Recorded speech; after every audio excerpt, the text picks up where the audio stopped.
Hey there, welcome to my channel. I'm the Caffeinated Creative, and in this session I'm actually going to be creating a lot of background paper, essentially collage material, in order to have things on hand to create throughout the fall. So these are all fall colors, a lot of Halloween colors, but before I do the creating, I wanted to show you what I used it for, how I ended up using all this stuff.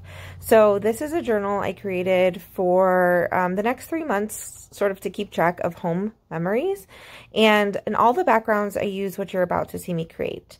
For the images though, I do not use, I don't create those. Those are from Patreons that I subscribe to, mainly Pocket Journal Pam, Loveland's Lave, February and June, and Little Raven Ink. But yeah, so I highly encourage you to stay tuned and sort of get inspired to create some collage paper of your own. Now I'm showing you a picture of all the materials, or some of the materials that I'm using. Now, the reason why I just quickly showed it to you is because this is very much a process that you use what you have. So I had all that stuff, and that's what I used. They're not the same types of stuff. They're not all the exact same brand. Some are cheap, some are expensive, some who knows how much they cost because I've had them for so long. It's just about getting out a bunch of supplies that you have. So what I'm doing now is I'm using what's called color bursts, and they are from Ken Oliver, and essentially they're pigmented powder, and they're activated by water. So I have a pad of cheap Target paper, like essentially I think it's like marker paper or something, on my desk, and I'm just going page by page by page, ripping off a page, doing another page, almost like an assembly line.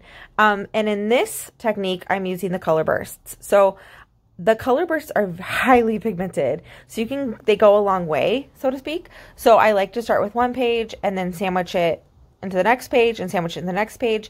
And then with this one, I decided to get my paintbrush out and just sort of really move the pigment around. And now I'm putting dots of ink. So the whole process obviously is not to like copy this and make it look like your page look like this. No, it's to just try things out, right? Just to move the material around and see what it does.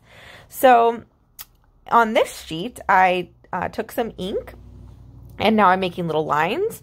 Again, in order to just like try to create some interesting patterns, lines, images, anything, like just see what happens. This is sort of like playtime / science time where you just try. And yep, I just put my paintbrush inside the coffee. Yes.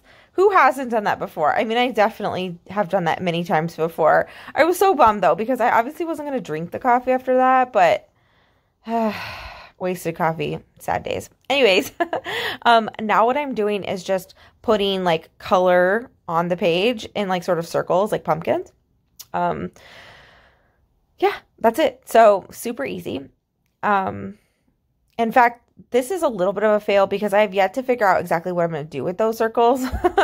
I've used a few of them in various projects, but I've yet to make any of them look like actual pumpkins, but it might still happen. Now I'm just doing like paint lines essentially in order to use as basically headers, or just any place I want like a line of color. So that was pretty fun. I also have some tags. I bought these tags on Amazon, and essentially I am just coloring them with the material I have. And what I really like to do when I do this is just try to use up all the stuff. So I put like, in this case, 4 colors of acrylic paint, various oranges and a yellow. And my goal is to use all that acrylic paint on whatever and anything that I can, essentially. And then I probably put about, I don't know, 2-3 tablespoons of black ink in a little ramekin. And my goal is to use all that black ink. So I'm just going to do whatever I want. So in this case, I use the sort of outline that the paint that went over the tag created in order to just, again, play, making different images, making different types of color combinations, and then moving the paper and creating a separate, like, secondary or ghost print, you could say. So just having fun, honestly. So that's the point of this. Now I'm taking some Tim Holtz Distress ink, and I'm just spraying. And then I'm going to take the paper off the pad, and I'm going to do the sandwich technique and get another ghost print so that I have 2 pages instead of 1, and that my materials go a little bit farther. Now I'm getting into my ink, and I'm just putting some lines on a tag, which is, you know, again, just experimenting. None of this was planned. None of this was like overly, you know, intentional. And this technique, this is tissue paper. This is my favorite of the whole sit down, honestly. This was highly inspired by Little Raven's ink, Courtney Diaz. I subscribed to her Patreon, and I was watching some of her videos, and in one of them, she did this exact thing. I mean, with more skill and interest, because she's a professional. But basically, she took ink and she scribbled on top of tissue paper. And the result was just stunning. So I pretty much immediately had to do it myself. And so this is what I'm doing on yellow tissue paper. And these are sort of like botanical-ish type images, I guess, or patterns. But I think they turn out really fun. And I'm going to keep doing that. So this is one of my yellow sheets. And then I'm going to grab another one. And this is actually just from the dollar store. The tissue papers from the dollar store. Now I'm doing a different type of pattern, like more of a squiggly pattern. This one might be my favorite. I just think this one looks so cool. But then I'm going to grab another one. And in this one, I'm going to do a bunch of dots. At first, I tried to kind of do maybe like a cross, but then that was going to take way too long. So then I just decided to do dots, which I also really enjoyed the way this turned out. So as you can see, like none of this is high skill, like painting. I don't know how to paint things to look like things for the most part, but I do know how to just make marks. And then in this one, I took a Sharpie and just did some crosses. Again, I was kind of trying to get some crosses into the mix because I love that. And what was sort of a happy accident is because I was doing it on top of the white paper, some of that Sharpie came through. And so I just decided to grab some of my watercolors I had right in front of me and use that pattern so that I could, again, just have like a little bit more variety, more interest, still using the fall-ish themes of orange, a little bit of red, a little bit of yellow. Now I'm back to my tissue paper. I literally could not stop. I want to do it. I want to do more. Like I've already used so much of this, but in this one I tried to make sort of a spider web. And that's what you see. I cut to sort of the chase here because it is a lot of just squiggling, but I think it turned out pretty cool. And now I'm bringing back in those papers that I used at the very beginning with the color bursts, and I'm just adding another layer of interest, which is basically taking that ink and just doing little lines. That's it. Super duper simple. And as you can see, like as the color burst dries, it just gets like more interesting, in my opinion. Now I'm grabbing that other page and sort of doing the same thing.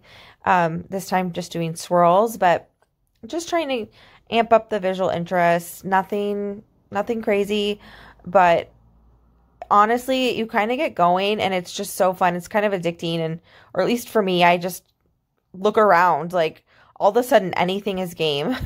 So for example, for these little dots that I'm making, this is a clothespin and it just was near me and I was like, you know what? That could make some cool lines. So I decided to use it as like a little stamp, which I actually really ended up loving. So I'm definitely going to use it again at some point, but it just goes to show like you can use whatever. Again, in the spirit of trying to use all the material, I grab my brayer and just am trying to move the paint around because I don't want to leave any of it behind if I can help it. And, you know, that's it. And now I'm going back to the different tags and giving other layers of color and things like that. So the whole point of this video, now I'm just making lines with ink. I mean, again, this is just sort of like playtime, But my whole point for this video was to just show how you can create interesting stuff just by playing around and getting your messy stuff out and just playing with it. Here I go really rogue and just start deciding to literally dump the ink onto the page and see what happens, which are actually some of my favorite of the whole session. I love them because they're such high contrast and so unique and weird, I guess you could say. So I take the ink and just let it go wherever it wants. And then I take some of my other pages and keep dipping it into the ink essentially and making like print after print with this like really wet ink. And it turns out cool. So now I just want to show you like a quick, I guess you could say, scroll of the various types of papers that resulted. It was like a mountain. I hope you enjoyed it. Like and subscribe and have a fabulous day.